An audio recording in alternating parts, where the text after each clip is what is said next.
Right Hyderabad లో ఎప్పుడెప్పుడా అని ఎదురు చూస్తున్న జూబ్లీ హిల్స్ బైపోల్ నకారా మోకింది. ఉప ఎన్నిక షెడ్యూల్ ప్రకటించింది సిఈసి. నవంబర్ 11న జూబ్లీ హిల్స్ ఉప ఎన్నిక జరగనుంది. నవంబర్ 14న ఫలితాలు విడుదల కానున్నాయి. ప్రధాన పార్టీలైన కాంగ్రెస్, బీజేపీ ఇంకా అభ్యర్థుల్ని ప్రకటించలేదు. బీఆర్ఎస్ మాత్రమే అటు అభ్యర్థిని రంగంలోకి దింపింది.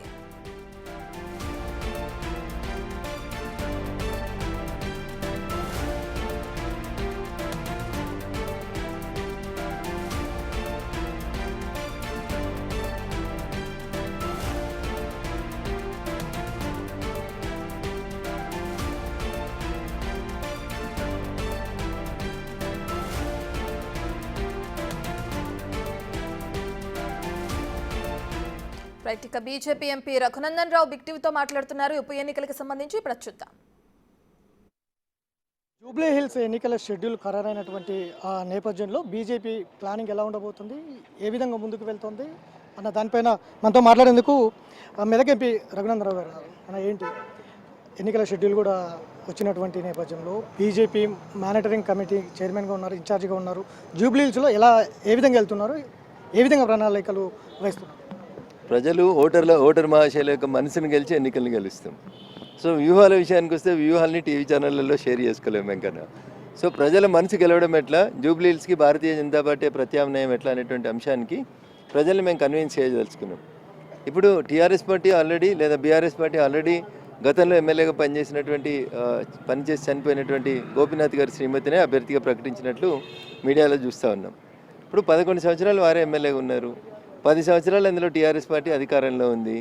ఏ కాలనీలో, ఏ స్లంలో ఏ సమస్య పరిష్కారం అయిందో ఒకసారి పోయి చూద్దాం. 10 ఏళ్ళ అధికారంలో ఉన్నప్పుడే ఒక సమస్యను పరిష్కరించలేకపోయినటువంటి బీఆర్ఎస్ పార్టీ లేదా వాళ్ళ యువ నాయకుడు, ఆయన కూడా అప్పుడు మున్సిపల్ మంత్రే, ఇవాళ కొత్తగా వచ్చి ఏం చేస్తారు జూబ్లీ హిల్స్కి?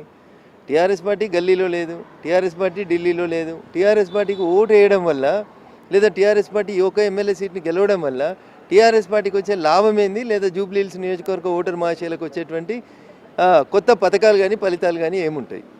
అందుకని టీఆర్ఎస్ పార్టీ అనేది రేస్లో లేదు. అక్కడ టీఆర్ఎస్ పార్టీకి ఓటేస్తే అది మురికి కాలంలో వేసినట్టే అవుతుంది. ఇక మిగిలింది Congress versus BJP. Bharatiya Janata party విధానాలు ఎట్లున్నాయి, కాంగ్రెస్ పార్టీ ఎట్లాంటి విధానాలతో పోతుందో మీరు చూస్తున్నారు. వాళ్ళ నాయకుడేమో ఓటు చోరీ అని చెప్తాడు, ఇక్కడనేమో ఓటర్ కార్డుల చోరీ జరుగుతుంది రాష్ట్ర ప్రభుత్వం లోపల. ఇట్లా కాంగ్రెస్ అవినీతి పాలన, కాంగ్రెస్ తను చెప్పినటువంటి హామీలను నెరవేర్చకపోయినటువంటి విధానం జూబ్లీ హిల్స్లో గతంలో కాంగ్రెస్ పార్టీ ఎప్పుడు గెలవనటువంటి అంశం. జూబ్లీ హిల్స్లో ఓటేస్తే ఏమవుతుంది అనేది భవిష్యత్తు లోపల కాంగ్రెస్ పార్టీకి ఓటేస్తే ఏమైందో అందరూ చూసినారు. కొత్తగా రేపు జూబ్లీ హిల్స్ ఉప ఎన్నికల్లో జూబ్లీ హిల్స్కి ఓటేయడం వల్ల కొత్తగా వచ్చే ఫలితం ఏముండదు. జూబ్లీ హిల్స్ కాంగ్రెస్ గెలవకపోతే ముఖ్యమంత్రి మారిపోయేది లేదు. కాబట్టి జూబ్లీ హిల్స్లో ప్రశ్నించే ప్రతిపక్షంగా భారతీయ జనతా పార్టీకి అవకాశం ఇవ్వమని కేంద్ర ప్రభుత్వం నరేంద్ర మోడీ గారి నాయకత్వంలో మేము తెచ్చేటువంటి నిధులు, హైదరాబాద్ మెట్రో కానీ లేకపోతే రేపు తిరుమలాకు కానీ మేము డెవలప్మెంట్ యాక్టివిటీస్లో మా వంతు వాటాను చూసి భారతీయ జనతా పార్టీకి ఓటేసినట్లయితే ఒక మంచి గవర్నెన్స్ని ఇవ్వడానికి అవకాశం ఉంటుంది. లేకపోతే ఆ స్లమ్స్లో జరుగుతున్నటువంటి అరాచకాలు, ప్లాట్ ఇస్తామని పైసలు తీసుకుంటారు, రేషన్ కార్డు ఇస్తామని పైసలు తీసుకుంటారు, ఇందిరా మిల్లు ఇస్తామని పైసలు తీసుకుంటారు. అంటే ప్రతిదానికి పేదోళ్ళని, అమాయకులందరినీ పీడించి డబ్బులు వసూలు చేస్తుంది రూలింగ్లో ఉన్నటువంటి గవర్నమెంట్. 2 సంవత్సరాలలో జూబ్లీ హిల్స్కి కాంగ్రెస్ పార్టీ ముఖ్యమంత్రి గారు చేసింది ఏందో చెప్పమనుండ్రి. ఒక్క స్లమ్కి వచ్చిరా, ఒక్కసారైనా జూబ్లీ హిల్స్కి వచ్చిరా? మీరు ఉండేది కానీ ఒక్కసారైనా మరి జూబ్లీ హిల్స్ ప్రజల కష్టాలు ఏందని అడిగిన ముఖ్యమంత్రి గారు? మీరు బీఆర్ఎస్ పని అయిపోయింది అని చెప్తున్నారు జూబ్లీ హిల్స్లో. కానీ నిన్న హరీష్ రావు మాట్లాడుతూ బీజేపీ రాష్ట్రంలో పని అయిపోయింది అనేది హరీష్ రావు కొన్ని వ్యాఖ్యలు చేశారు. మీరు మాత్రం బీఆర్ఎస్ ఖాళీ అయింది అని చెప్తున్నారు. ప్రజల ఆలోచన ఎట్లుంటుంది అనేది హరీష్ రావు గారికి అర్థమవుతుంది. దుబ్బాక అప్పుడు కూడా ఇట్లే మాట్లాడినారు, మెదక్ ఎంపీ అప్పుడు కూడా ఇట్లే మాట్లాడినారు, రేపు జూబ్లీ హిల్స్లో కూడా అట్లే మాట్లాడతారు వాళ్ళు. అన్న నేను కామన్ మ్యాన్ తరఫున నేను అడుగుతా ఉన్నా ఇలా ఒక పార్టీ ప్రతినిధిగా, ఎందుకు వేయాలి ఇలా టీఆర్ఎస్ కోర్టు? 39 మందికి వెళ్తే ఒకరు చనిపోయినరో ఆ సీటు పోయింది, 10 మంది ఇటు పోయినరో అటు పోయినరో తెలియకుండా 10 మంది ఊగిసలాటలో ఉన్నారు. మీ పార్టీ మీద మీ పార్టీ నాయకురాలే ఏమేమి ఆరోపణలు చేస్తుందో ప్రజలు చూస్తూనే ఉన్నారు. మీరు అంత అక్రమంగా సంపాదించుకున్నటువంటి పైసల కోసం కొట్లాడుకుంటారు, ఆస్తులు సంపాదించుకోవడం కోసం, వారసత్వం కోసం కొట్లాడుకుంటారు అనేది ఒక పంచాయతీ నడుస్తుంది. వీళ్ళు ఎవరికి ఓటేయాలి? ఓటేస్తే అది ఎవరికి అవుతుంది? బావకు అవుతుందా, బామ్మర్దికి అవుతుందా, చెల్లెకి అవుతుందా? ఆ ఓటుతో వచ్చే ఫలితమైంది టీఆర్ఎస్ పార్టీకి. ఇది ప్రజలు అడుగుతున్నారు. రేపు జూబ్లీ హిల్స్లో ఇంకొద్ది రోజుల తర్వాత అదే అడుగుతారు. జూబ్లీ హిల్స్లో గెలవడం వల్ల టీఆర్ఎస్కి వచ్చే లాభం ఏంది, ప్రజలకు జరిగే మేలేంది అనేది ఒకసారి ఆలోచించమంటున్నాం. టీఆర్ఎస్కి వేస్తే అది మూసీలు వేసినట్టే అవుతుంది తప్ప ఇంకొకటి కాదు. కాంగ్రెస్ పార్టీ బీసీ అభ్యర్థిని నిలబెట్టేందుకు ప్రయత్నాలు జరుగుతుందనేది వార్తలు వస్తున్నాయి. బీజేపీ ఎంపిక ఎలా ఉండబోతుంది? గత ఎన్నికల్లో ఇచ్చినటువంటి అభ్యర్థికే మళ్ళీ అవకాశం ఇస్తారా, లేదంటే ఈసారి ఎంపిక ఎలా ఉండబోతుంది? పార్టీకి ఒక పార్లమెంటరీ పార్టీ బోర్డు, ఒక ఎన్నికల కమిటీ ఉంటుంది. వాళ్ళందరూ కూడా నిర్ణయం తీసుకుంటారు. జూబ్లీహిల్స్ ఎన్నికలకు సంబంధించి ఒక 3 మెన్ కమిటీ వేసినారు. వాళ్ళు రేపు మధ్యాహ్నం 2 గంటలకు పార్టీ ఆఫీస్లో అందరి అభిప్రాయాలు తీసుకోబోతున్నారు. ఇంకో 2 రోజులలో అభ్యర్థిని ప్రకటిస్తారు. ఓసీఆ బీసీ అని కాదు, అక్కడ చూడాల్సింది నరేంద్ర మోడీ గారి నాయకత్వం, కమలం గుర్తు. పార్టీ ఎవరికి బీఫామ్ ఇచ్చినా 100% జూబ్లీహిల్స్లో గెలుపు గతంలో దుబ్బాకల గెలుపు ఎట్లయితే సాధ్యమైందో అట్లే సాధ్యమవుతుంది. మేమే గెలుస్తామనేది నాకున్న విశ్వాసం. ప్రధానంగా బీసీ రిజర్వేషన్ల పైన పిటిషన్లు వేయడం వెనుక, కోర్టుల్లో పిటిషన్లు వేయడం వెనుక బీజేపీ, బీఆర్ఎస్ రెండు ఉన్నాయి అనేది ప్రధానంగా వినిపిస్తున్నటువంటి ఆరోపణలు. కాంగ్రెస్ నుంచి అదే ఆరోపణలు వస్తున్నాయి, మిగతా పార్టీల నుంచి కూడా అదే ఆరోపణలు వస్తున్నాయి. ఏం చెప్తారు? ఎన్నికలు ఉన్నాయి కాబట్టి అట్లా మాట్లాడుతున్నారు. వేసిన వాళ్ళు టీఆర్ఎస్ వాళ్ళు, వాళ్ళ ఊర్లు పేర్లన్నీ పేపర్లలో టీవీలలో వచ్చినాయి. బీజేపీకి ఏం సంబంధం? వేయించింది బీఆర్ఎస్ నాయకులు. తప్పుడు నిర్ణయాలు తీసుకుంటుంది కాంగ్రెస్ పార్టీ. నిజంగా వాళ్ళకి బీసీ రిజర్వేషన్ కావాలంటే ఏం చేయాలో రాష్ట్ర ప్రభుత్వానికి తెలియదా? తెలియకుండానే తొందరపడి జీవో ఇస్తారా? గవర్నర్ గారి దగ్గర ఫైల్ పెండింగ్లో ఉండగా ఒక కొత్త జీవో ఇస్తారా? నేను అడగలే ఈ మాట, కోర్టే అడిగింది కదా, దానికి సమాధానం చెప్పమని ఉండ్రి.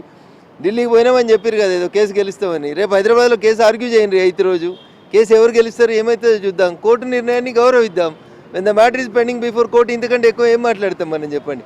కాంగ్రెస్ పార్టీకి దేని మీద చిత్తశుద్ధి లేదని అయితే ఒక మాట అయితే నేను చెప్పగలను. బీఆర్ఎస్ బీ టీమ్గా బీజేపీ పనిచేస్తుంది అన్నది ప్రధానంగా ఈ రిజర్వేషన్లో అంశంలో బయటపడుతుంది. చిత్తశుద్ధి లేదన్న అన్న, ఇవన్నీ అరిగిపోయిన రికార్డులు. బీఆర్ఎస్ గల్లీలో లేదు, ఢిల్లీలో లేదు. మేము గల్లీలో ఉన్నాం, ఢిల్లీలో ఉన్నాం, 20 రాష్ట్రాలలో ఉన్నాం. మేము ఇంకొకరికి బీ టీమ్గా ఉండాల్సిన అవసరం మాకేముంటుంది? మాకే అందరు బీ టీమ్కి వచ్చి పనిచేస్తామని చెప్పి చాలామంది దరఖాస్తులు పెడుతుర్రు.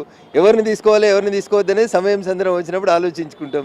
ఇప్పుడు ఎందుకన్నా బీ టీంలో పంచాయతీ? మేమే ఏ టీం, కాశ్మీర్ నుంచి కన్యాకుమారి దాకా మేమే ఏ టీం, మేమే విన్నర్స్, మేమే ఈ దేశాన్ని పాలించేది, రేపు తెలంగాణను పాలించేది కూడా మేమే. జూబ్లీహిల్స్ ఎన్నికలకు సంబంధించి ఇప్పుడు ప్రెస్ మీట్లో కూడా కొన్ని కీలక వ్యాఖ్యలు చేశారు. ఐడి కార్డులు చోరీ, ఐడి కార్డులు పంచుతున్నారు. వాళ్ళ ఫేస్బుక్లలో పెట్టుకున్న వార్త అది. వాళ్ళు అఫీషియల్ జూబ్లీహిల్స్ అఫీషియల్ పేజ్ అని పెట్టుకున్న కాంగ్రెస్ పార్టీ పేజీలో పెట్టారు. మీరు కూడా చూసిర్రు. బ్యానర్ల మీద ఏం రాసిర్రు? ఓటర్ కార్డ్స్ డిస్ట్రిబ్యూషన్ ప్రోగ్రామ్ అని రాసిర్రన్న. ఇది నా సొంత కవిత్వం ఎందుకైతుందన్న? They themselves wrote the banners. వాళ్ళ ఫేస్బుక్లలో, వాళ్ళ వాట్సాప్ గ్రూప్లలో వాళ్ళందరూ పెట్టుకుంటున్నారు.